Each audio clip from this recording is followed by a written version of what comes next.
There is a man 2 miles down the road from my farm who paid $340 last month to heat his house. I know because he told me himself, standing at my fence line on a Tuesday morning, watching me split wood in a coat I have owned for 11 years. He asked me what my heating bill was. I told him the same thing it has been for the past 32 years. Nothing. He laughed. Then he stopped laughing when he realized I was not joking.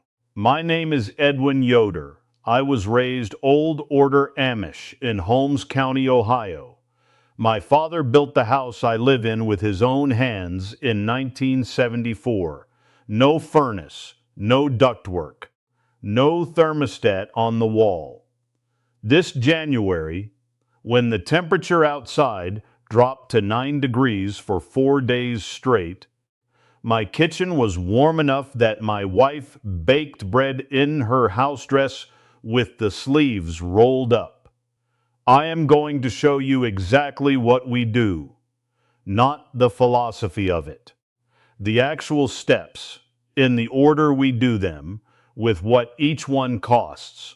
Most of it costs nothing. The one thing you might need to buy costs $8. Stay with me, because the last thing I show you is the one that matters most, and most people quit before they get there. Let me start with something your heating company does not want you to understand. Your furnace is not your problem. Your house is the problem. Specifically, the gaps in it. Right now, as you are watching this, warm air is leaving your home through cracks around your window frames, under your exterior doors, along your baseboards, through your electrical outlets, on exterior walls. The Department of Energy estimates this accounts for up to 25% of all the heat a home loses in winter. 1/4. Gone before it ever warms a single person. We call it stopping the mouth of the house. Every fall, before the first cold week arrives, I walk every exterior wall of this farmhouse with a single candle. I hold that candle near every window edge, every door frame, every crack where two materials meet. Where the flame bends toward the wall, cold air is coming in. Where it bends away, warm air is going out. I mark every spot with a piece of chalk. Then I fix every one of them in a single afternoon with one tool, rope caulk. You will find it in the weatherproofing aisle of any hardware store. Gray putty sold in a coil, $5 for enough to do every window in a standard house. You pull off a strand and press it into the gap with your thumb. No gun, no tools, no skill required. In spring, you peel it off clean and your windows open again like nothing happened. My grandmother used beeswax mixed with rendered tallow. Same principle. Fill the gap. Stop the draft. Now the doors. The bottom of an exterior door is the single worst heat leak in most homes. You can prove this to yourself tonight. Turn off the lights in a room with an exterior door. Lie on the floor and look toward the door threshold.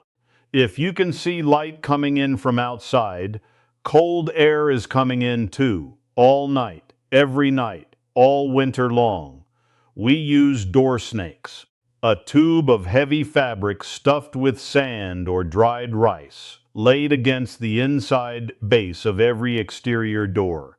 My wife makes them from old feed sacks.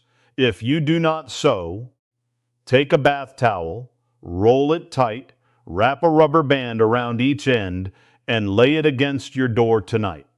Free. Takes 30 seconds. Works immediately. Now here is where most people stop. They seal the gaps, they stuff the doors, and they think they are finished. They are not finished. They have addressed maybe half of the problem. The other half is what you do with the heat you already have.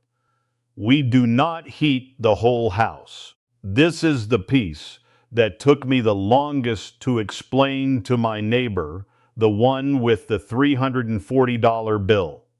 His furnace runs all night, pushing heated air into every room in his house, including the guest bedroom nobody has slept in since October, the formal dining room they use 4 times a year, and the hallway that connects rooms nobody is sitting in.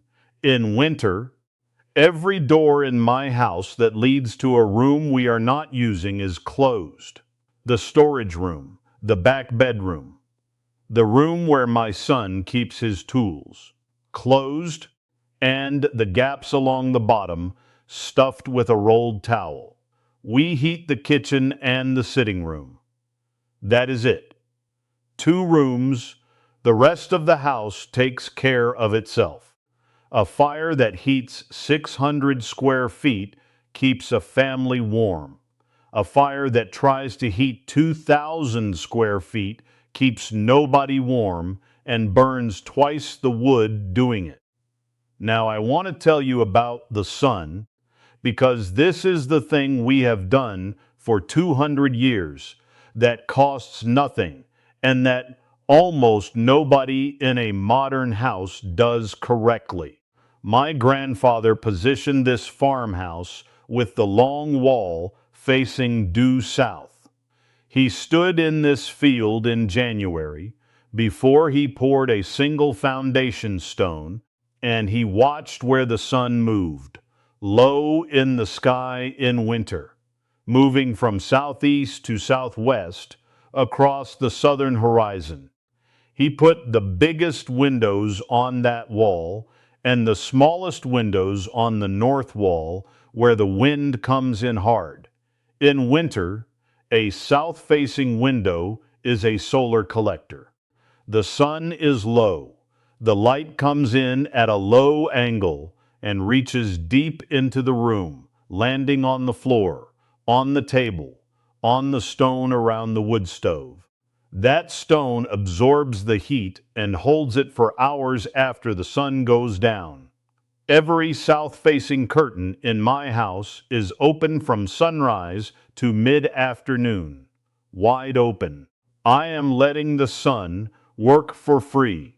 By 3 o'clock, when the light angle drops and the sun stops reaching the floor, I close every curtain in the house. Heavy curtains. My wife makes them with 2 layers of fabric and wool batting between.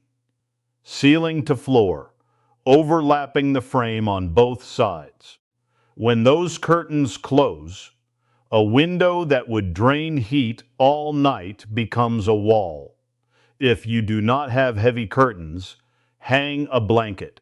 Pin it over the window before you go to bed.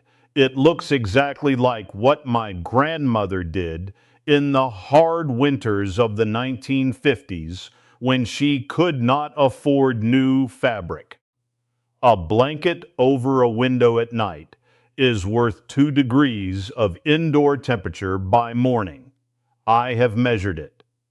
Now I want to tell you the thing that costs $8, because this is the one that surprised my neighbor most when I showed him window insulation film. Clear plastic sheeting that you apply to the inside of your window frame with double-sided tape, then shrink tight with a hair dryer. It costs $8 to $10 for a kit that covers 3 or 4 windows.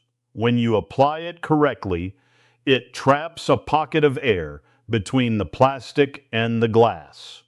That air pocket insulates. A window that was losing heat through a single pane of glass now behaves like a double pane window. This old house tested it. Shrink film applied to a single pane window retains up to 55% more heat than the same window without it.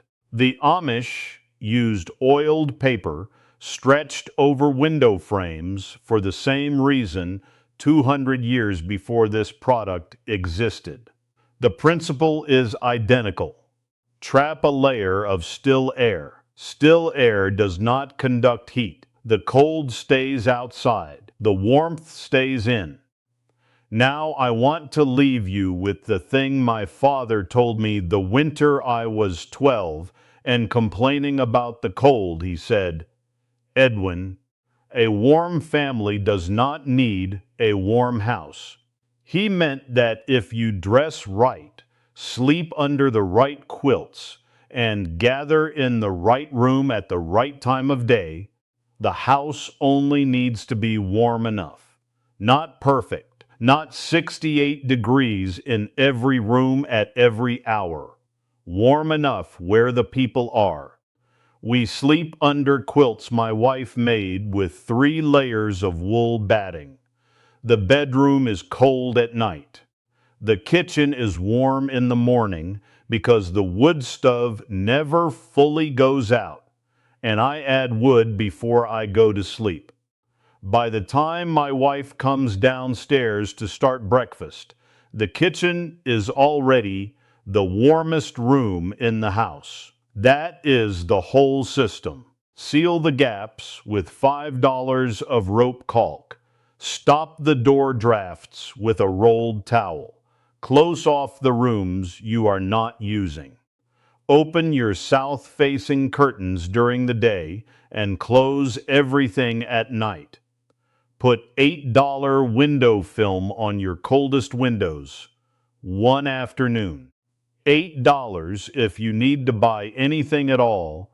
Tell me in the comments what state you live in and what you are paying for heat right now. And tell me if you have south-facing windows, because if you do, you are sitting on a solar heater you have never turned on. Next week, I am going to show you what my wife does with the cook stove that keeps this kitchen at 70 degrees on a 20-degree morning without burning a single extra piece of wood. It is a method her mother taught her, and her grandmother taught her mother, and it has nothing to do with the stove itself. Until then, seal the gaps, close the curtains, and stop paying someone else to fix a problem your house was never supposed to have.